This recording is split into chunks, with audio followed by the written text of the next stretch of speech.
जो लागे जो लागे बेवफा।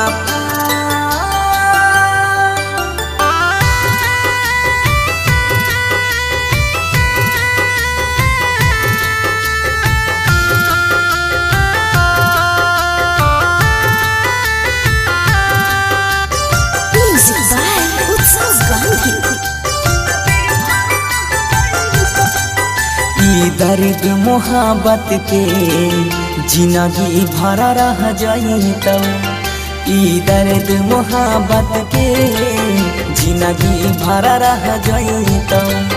गम के दरिया में गे जान सुख चैन भी बह जाइता। गम के दरिया में गे जान सुख चैन भी बह जाइता।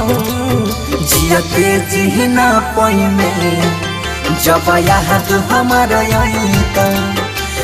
दर्द मोहब्बत के जिंदगी भरा रह जाइता।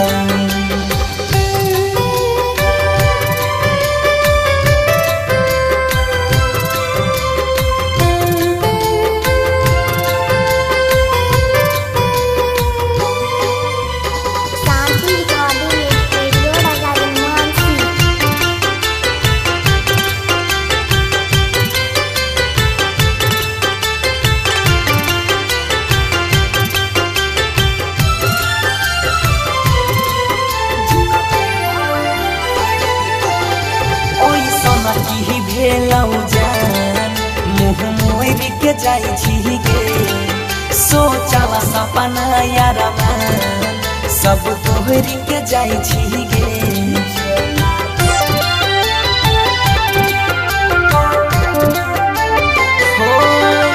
ओइसन की भेलौ जान मुँह मोर के जाई छी गे सोचला सपना यारा सब तोहरी के जाई छी गे। दिला बहाई दीवाना के धड़कन भी लह जाइता। दिला बहाई दीवाना के धड़कन भी लह जाइता। जियत जीना पाई में जब याद हमारा आइता।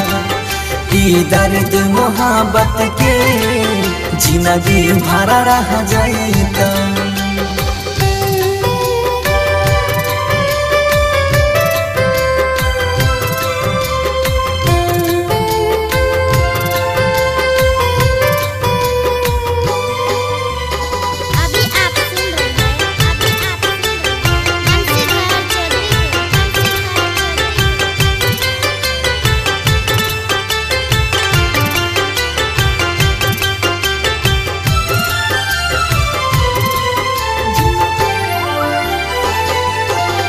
बिछड़ाई के इरादा गे तोर जहाँ नहीं हमारा हिया।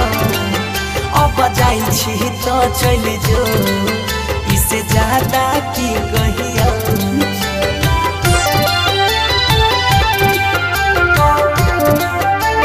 हो बिछड़ाई के इरादा गे तोर जहाँ नहीं हमारा हिया। अब जाई छी तो चल जो से ज्यादा की कहिया। किरिसना ही मन सुके अखिया से आंसू बह जाइता। किरिसना बन सुके अखिया से आंसू बह जाइता। जियत जीना पाई में जब याद हमारा आइता। दर्द मोहब्बत के जिंदगी भरा रह जाइता। स्टूडियो राजा जनमान।